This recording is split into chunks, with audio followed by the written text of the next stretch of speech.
I start from the standpoint that I want to play new things.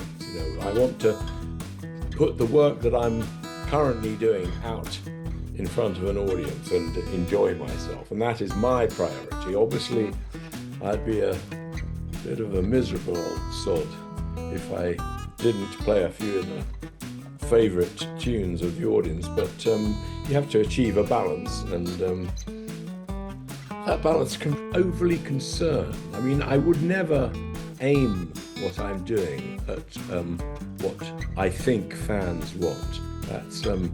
That sort of second guessing is artistic suicide in my view. Yesterday, funnily, I listened to Smile from On an Island, and I thought, God, I was in such a... I mean, I think they do lend themselves to the music, and I love those places that have got some sort of unusual aspect to them.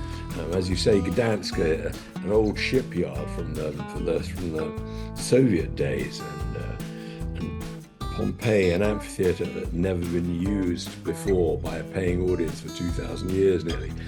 And the Circus Maximus in Rome is just glorious, and it gives so many, we can sit and play our music and do the best job we can do. Madison Square Garden has its own sort of magic just through history, really. Same with the Hollywood Bowl, lovely open air, beautiful place. And again, the Albert Hall in London has a certain magic for me. I've been playing there since 1968, many times, and kind of feels like home. And getting into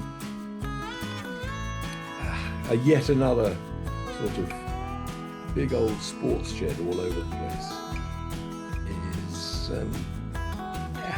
you look at it and say, well, I've got to try and turn this place into magic. And of course, you succeed usually, but I don't want to do too many of those. Weather, certainly not so easy to control. In fact, one of the 3 nights that we filmed in Rome, it was torrential. I mean, real, absolute pouring rain.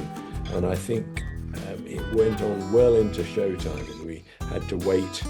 I think we probably started over an hour late by the time the rain had gone. And I really felt for the poor audience who had to sit through it in their seats. I mean, they all seemed to have, maybe they'd all read the weather forecast, and they all seemed to have big plastic Mac things on them.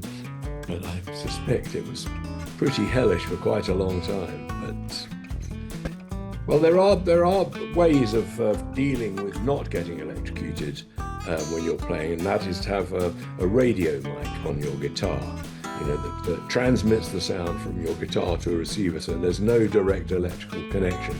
And the old thing of when the wiring is sometimes wrong, or if the guitar is going through to an amplifier by wire and the microphone is going through to a different amplifier by wire, your mouth touches the mic or something, and I know this from personal experience. I have been thrown 20 feet through the air by that on one occasion in the late 60s.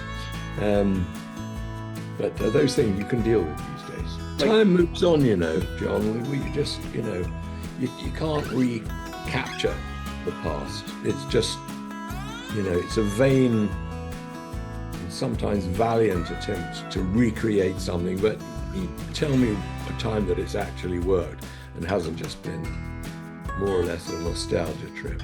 My ambition is to work, to look forward, and to not discard the past, but to not lean on it too heavily.